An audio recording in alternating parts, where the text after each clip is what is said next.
Now here's a style of CPU cooler you don't see much anymore, and even more rarely with RGB LEDs. Howdy guys, Ponchato here, and today we're checking out the Choten TUF Alliance Edition from Scythe. Thanks to Scythe for sending this over, and let's get started. The Choten is similar to a normal tower cooler, except it's folded over on its side. With the fan aimed down, it offers the benefit of significantly improved cooling for the motherboard components, particularly the CPU VRM. But as we'll see, this improved cooling for the motherboard comes at the cost of cooling for the CPU. The Choten is compatible with AM4, LGA 1151, and LGA 2066, and because of its asymmetric design, allows for unlimited RAM clearance. Scythe doesn't give it a TDP rating, but I'd estimate it can handle around 160 watts. In terms of dimensions, it's quite a bit shorter and deeper than a typical tower cooler, 122mm tall, 136 wide, and 131 deep. At only 122mm tall, it'll fit into the vast majority of cases, except for particularly small mini ITX or slim towers. Scythe designed the Choten to fit into the budget category, and it sells for just under $50 US. Now we'll take a look at what's in the box. When you open it up, you're greeted by the Kaze Flex fan already mounted to the heatsink and the box of mounting hardware. Inside that little box is the well-illustrated and annotated instructions, along with the LGA backplate, screws, and thermal paste. After that is the Choten itself already assembled with the fan in place. And as we'll see in a bit, you actually never need to remove the fan to install the Choten, which is a very nice feature to have. The fan is Scythe's Kaze Flex 120 RGB, which is a 120mm fan that runs from 300 to 1200 RPM and uses a fluid dynamic bearing. The RGB LEDs are built into the hub of the fan and plug into your motherboard's RGB header. The LEDs look great even under bright light, and since they just use the standard 4-pin LED header, they can be matched to whatever color fits your build. The installation process is very streamlined and easy to perform. On AM4 systems, the Choten uses the stock backplate, so the first step is to place the plastic and rubber spacers over the mounting holes. Next, you set the mounting arms on the spacers and tighten down the screws to hold them in place. After this, you add a dab of the included thermal paste to the processor, peel off the protective cover on the base of the heatsink, and set it down on the CPU. The crossbar goes over the base of the cooler and then gets screwed into the mounting arms. You don't even need to remove the fan. There's enough room between the fan blades and openings in the fins of the heatsink to allow a screwdriver through. Once it's tightened down, you just plug in the fan and LED headers, and it's good to go. As usual, Scythe's mounting system and instructions were fantastic, and in total, the Choten only took me like 6 minutes to install. Their efforts to improve their mounting system have really paid off. But now let's take a look at the benchmarks. My test bench is a Ryzen 3 1200 overclocked to 4.1 GHz at 1.35 volts, and cooling results are reported as deltas, degrees above ambient temperature. First, we'll look at the idle results. These are the noise levels and temperature deltas with no programs running and the fans at their minimum RPM. The Choten hits a pretty typical 4.6 degrees above ambient and an almost but not completely silent 30.4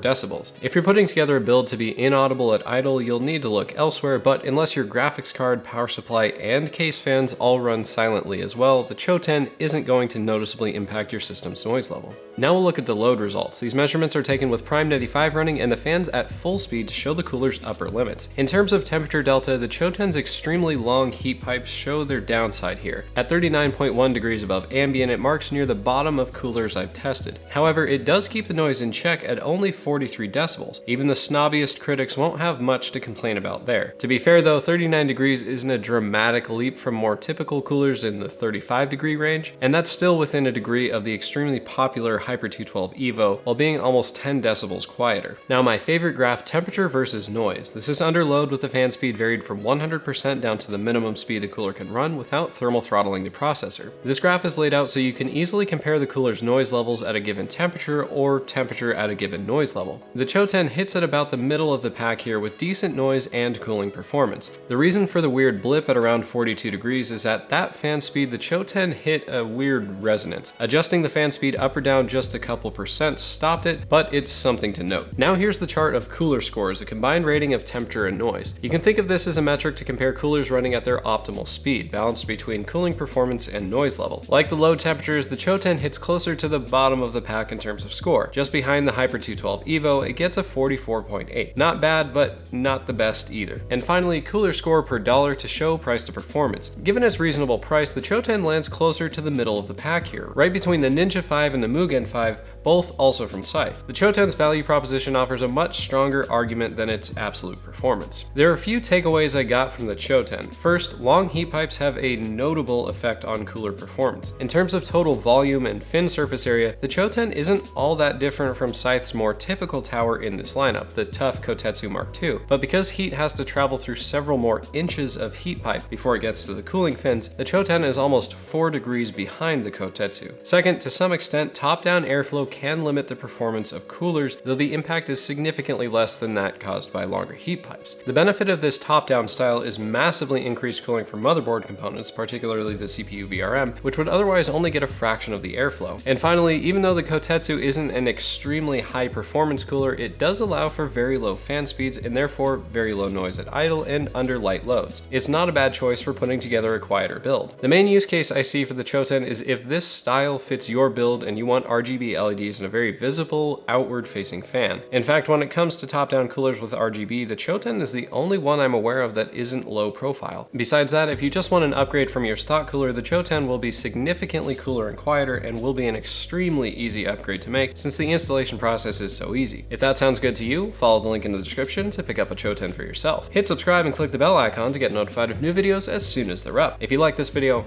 hit the like button. If you want to see more, hit subscribe.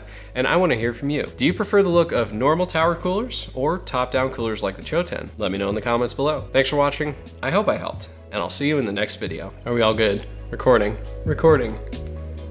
You're sitting there. I was so worried about this thing falling over the whole time. That was nerve-wracking. That was a dangerous proposition, but you know, I do like to live dangerously. As they say, if you aren't living on the edge, you're taking up too much space.